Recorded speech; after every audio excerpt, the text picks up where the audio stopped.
यूहन्ना 6वां एपिसोड। तालाब पर लाइलाज रोगी का ठीक होना। इसके बाद यीशु यहूदियों के एक उत्सव में यरूशलेम गया। यरूशलेम में भेड़ द्वार के पास एक तालाब है। इब्रानी भाषा में इसे बेतहसदा कहा जाता है। इसके किनारे 5 बरामदे बने हैं जिनमें नेत्रहीन, अपंग और लकवे के बीमारों की भीड़ पड़ी रहती है। इन रोगियों में एक ऐसा भी मरीज था जो 38 वर्ष से बीमार था। जब यीशु ने उसे यहाँ लेटे देखा और यह जाना कि वह लंबे समय से बीमार है, तो यीशु ने उससे कहा, क्या तुम निरोगी होना चाहते हो? रोगी ने जवाब दिया, हे प्रभु, मेरे पास कोई नहीं है जो जल के हिलने पर मुझे तालाब में उतार दे। जब मैं तालाब में जाने को होता हूँ, सदा कोई दूसरा आदमी मुझसे पहले तालाब में उतर जाता है। यीशु ने उससे कहा, खड़ा हो, अपने बिस्तर उठा और चल पड़। वह आदमी तत्काल अच्छा हो गया। उसने अपना बिस्तर उठाया और चल दिया। उस दिन सब्त का दिन था। इस पर यहूदियों ने उससे जो निरोगी हुआ था कहना शुरू किया, आज सब्त का दिन है और हमारे नियमों के यह विरुद्ध है कि तू अपना बिस्तर उठाए। इस पर उसने जवाब दिया, जिसने मुझे अच्छा किया है उसने कहा है कि अपना बिस्तर उठा और चल। उन लोगों ने उससे पूछा, वह कौन व्यक्ति है जिसने तुझसे कहा था, अपना बिस्तर उठा और चल?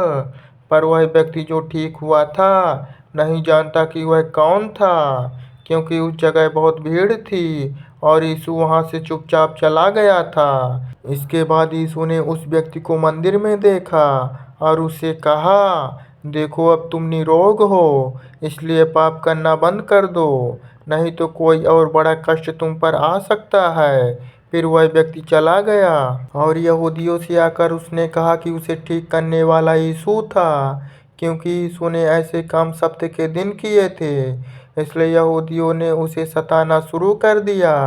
यीशु ने उन्हें उत्तर देते हुए कहा, मेरा पिता कभी काम बंद नहीं करता, इसलिए मैं भी निरंतर काम करता हूँ। इसलिए यहूदी उसे मार डालने का और अधिक प्रयत्न करने लगे, न केवल इसलिए कि वह सब्त को तोड़ रहा था, बल्कि वह परमेश्वर को अपना पिता भी कहता था और इस तरह अपने आप को परमेश्वर के समान ठहराता था। यीशु की साक्षी। उत्तर में यीशु ने उससे कहा, मैं तुम्हें सच्चाई बताता हूँ कि पुत्र स्वयं अपने आप कुछ नहीं कर सकता, वह केवल वही करता है जो पिता को करते देखता है। पिता जो कुछ करता है पुत्र भी वैसा ही करता है। पिता पुत्र से प्रेम करता है और वह सब कुछ उसे दिखाता है जो वह करता है। उन कामों से भी और बड़ी बड़ी बातें वह उसे दिखाएगा।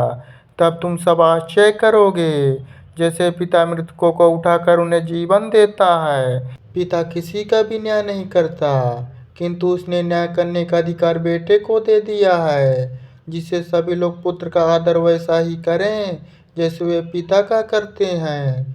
जो व्यक्ति पुत्र का आदर नहीं करता वह उस पिता का भी आदर नहीं करता जिसने उसे भेजा है। मैं तुम्हें सत्य बताता हूँ, जो मेरे वचन को सुनता है और उस पर विश्वास करता है जिसने मुझे भेजा है, वह अनंत जीवन पाता है। न्याय का दंड उस पर नहीं पड़ेगा। इसके विपरीत वह मृत्यु से जीवन में प्रवेश पा सकता है। मैं तुम्हें सत्य बताता हूँ कि वह समय आने वाला है, बल्कि आ चुका है, जब ये जो मर चुके हैं परमेश्वर के पुत्र का वचन सुनेंगे, और जो उसे सुनेंगे वे जीवित हो जाएंगे। क्योंकि जैसे पिता जीवन का स्रोत है, वैसे उसने अपने पुत्र को भी जीवन का स्रोत बनाया है और उसने उसे न्याय करने का अधिकार दिया है, क्योंकि वह मनुष्य का पुत्र है। इस पर आश्चर्य मत करो कि वह समय आ रहा है जब ये सब जो अपनी कब्रों में हैं उसका वचन सुनेंगे और बाहर आ जाएंगे।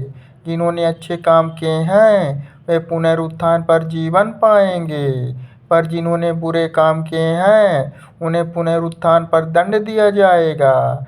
मैं स्वयं अपने आप से कुछ भी नहीं कर सकता, मैं परमेश्वर से जो सुनता हूँ उसी के आधार पर न्याय करता हूँ, और मेरा न्याय उचित है, क्योंकि मैं अपनी इच्छा से कुछ भी नहीं करता, बल्कि उसकी इच्छा से करता हूँ जिसने मुझे भेजा है। यीशु का यहूदियों से कथन, यदि मैं अपनी तरफ से साक्षी दूं तो मेरी साक्षी सत्य नहीं है, मेरी ओर से साक्षी देने वाला एक और है, और मैं जानता हूँ कि वह मेरी ओर से जो साक्षी वह देता है सत्य है। तुमने लोगों को यूहन्ना के पास भेजा और उसने सत्य की साक्षी दी।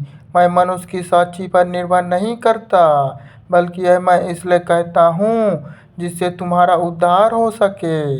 यूहन्ना उस दीपक की तरह था जो जलता है और प्रकाश देता है, और तुम कुछ समय के लिए उसके प्रकाश का आनंद लेना चाहते थे। पर मेरी साक्षी यूहन्ना की साक्षी से बड़ी है, क्योंकि परमपिता ने जो काम पूरे करने के लिए मुझे सौंपे हैं मैं उन्हीं कामों को कर रहा हूँ, और वे काम ही मेरी साक्षी हैं कि परमपिता ने मुझे भेजा है। परमपिता ने जिसने मुझे भेजा है मेरी साक्षी दी है। तुम लोगों ने उसका वचन कभी नहीं सुना है, और ना ही तुमने उसका स्वरूप देखा है, और ना ही तुम अपने भीतर उसका संदेश धारण करते हो, क्योंकि तुम उसमें विश्वास नहीं रखते हो जिसे परमपिता ने भेजा है। तुम शास्त्रों का अध्ययन करते हो क्योंकि तुम्हारा विचार है कि तुम्हें उनके द्वारा अनंत जीवन प्राप्त होगा, किंतु ये सभी शास्त्र मेरी ही साक्षी देते हैं। फिर भी तुम जीवन प्राप्त करने के लिए मेरे पास नहीं आना चाहते। मैं मनुष्य द्वारा की गई प्रशंसा पर निर्भर नहीं करता, किंतु मैं जानता हूँ कि तुम्हारे भीतर परमेश्वर का प्रेम नहीं है। मैं अपने पिता के नाम से आया हूँ, फिर भी तुम मुझे स्वीकार नहीं करते, किंतु यदि कोई और अपने ही नाम से आए तो तुम उसे स्वीकार कर लोगे। तुम मुझ में विश्वास कैसे कर सकते हो? क्योंकि तुम आपस में एक दूसरे से प्रशंसा स्वीकार करते हो, उस प्रशंसा की तरफ देखते तक नहीं जो एकमात्र परमेश्वर से आती है। ऐसा मत सोचो कि मैं परमपिता के आगे तुम्हें दोषी ठहराऊंगा। जो तुझे दोषी सिद्ध करेगा वह तो मूसा होगा, जिस पर तुमने अपनी आशाएं टिकाई हुई है। यदि तुम वास्तव में मूसा में विश्वास करते तो तुम मुझ में भी विश्वास करते, क्योंकि उसने मेरे बारे में लिखा है। जब तुम जो उसने लिखा है उसी में विश्वास नहीं करते तो मेरे वचन में विश्वास कैसे करोगे?